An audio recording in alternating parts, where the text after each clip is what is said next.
தென்சீன கடலில் சீனாவின் பாரம்பரிய நிர்வாக மையமாக உடி தீவு இருந்து வருகிறது. இந்த தீவில் போர் விமானங்களும் தரை வான் ஏவுகணைகளும் நிலைநிறுத்தப்பட்டுள்ளன.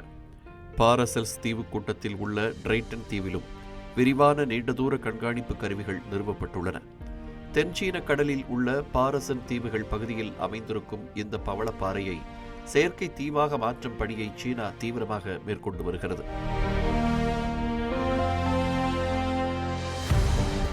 சுமார் 1490 ஏக்கர் நிலப்பரப்பு, மணல் மற்றும் பாறைகளை கொண்டு உருவாக்கப்பட்டுள்ள இந்த செயற்கை தீவு திட்டம் வானிலை முன்னறிவிப்பு மற்றும் அறிவியல் ஆராய்ச்சி போன்ற பொதுமக்களின் தேவைகளுக்கு பயன்படும் என்று தெரிவித்துள்ள சீனா, புதிய இராணுவ தளம் கட்டப்படுவதை இன்னும் ஒப்புக்கொள்ளவில்லை.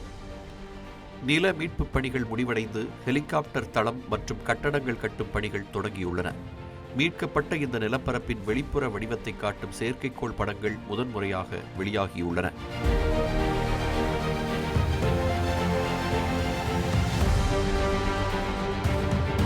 கிட்டத்தட்ட 6 கிலோமீட்டர் நீளமுள்ள மீட்கப்பட்ட ஒரு தீவையும் 3 கிலோமீட்டருக்கும் அதிகமான நீளமுள்ள ஒரு நேரான கடற்கரையையும் இந்த படங்கள் காட்டுகின்றன.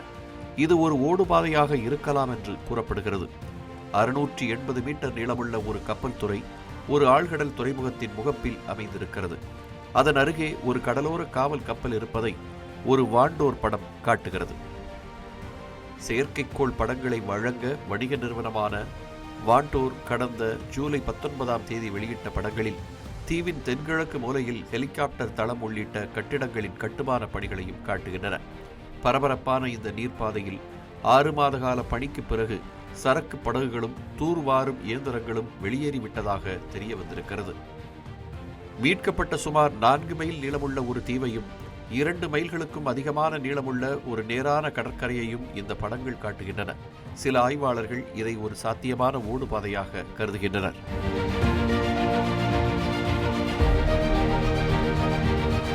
முன்னதாக பவளப்பாறையில் நடைபெறும் தூர்வாரும் பணிகளை முதலில் வெளிச்சம் போட்டு காட்டிய உளவு தகவல் கண்காணிப்பாளரான டேமியன் சைமன் கடந்த டிசம்பரிலேயே பணிகளுக்கான ஆரம்ப அறிகுறிகளை கண்டதாக தனது எக்ஸ் தளத்தில் பதிவிட்டிருந்தார்.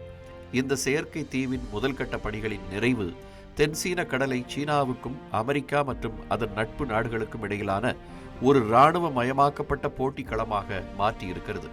தைவான் போர் ஏற்பட்டால் தென்சீன கடலின் வடக்கு பகுதி மிகவும் முக்கியத்துவம் வாய்ந்ததாக இருக்கும் என்றும் அதற்கேற்ப இந்த செயற்கை தீவு மிகச் சரியான இடத்தில் அமைந்துள்ளது என்றும் கூறப்படுகிறது.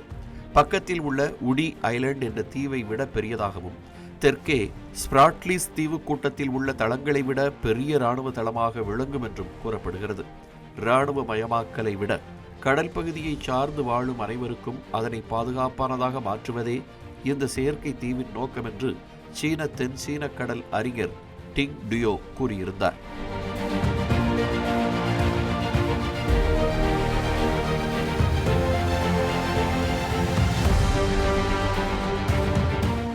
ஏற்கனவே 1974இல் முன்னாள் தென் வியட்நாமின் கடற்படையை சீனா வலுக்கட்டாயமாக வெளியேற்றியதிலிருந்து பாரசெல்ஸ் தீவு கூட்டம் முழுவதையும் தன்வசப்படுத்தியுள்ளது. இந்த முழு தீவு கூட்டத்தையும் தனக்கு சொந்தமானது என கூறும் வியட்நாம் கடந்த சில ஆண்டுகளாக ஸ்பிராட்லிஸ் தீவுகளில் தனது இராணுவ தளங்களை விரிவுபடுத்தும் நடவடிக்கைகளை தீவிரப்படுத்தி வருகிறது. அணு ஆயுதம் தாங்கிய பாலிஸ்டிக் ஏவுகணை நீர்மூழ்கி கப்பல்களை பாதுகாப்பதற்காக தென்சீன கடலில் அரண்கள் மற்றும் பாதுகாக்கப்பட்ட கடல் பகுதிகளை உருவாக்கும் சீனாவின் எந்த ஒரு முயற்சிக்கும் ஆண்டலோப் உதவக்கூடும் என்று பாதுகாப்பு வல்லுநர்கள் கூறுகின்றனர். சொந்த துறைமுகங்களுக்கு அருகிலுள்ள இத்தகைய அரண்கள் சீனாவின் நீர்மூழ்கி கப்பல்களை போட்டி தாக்குதல்களுக்கு ஆளாவதிலிருந்து பாதுகாத்து அவற்றை மேற்கு பசிபிக் பகுதிக்கு அனுப்ப வேண்டிய தேவையை தவிர்க்கும் என்றும் கூறுகின்றனர்.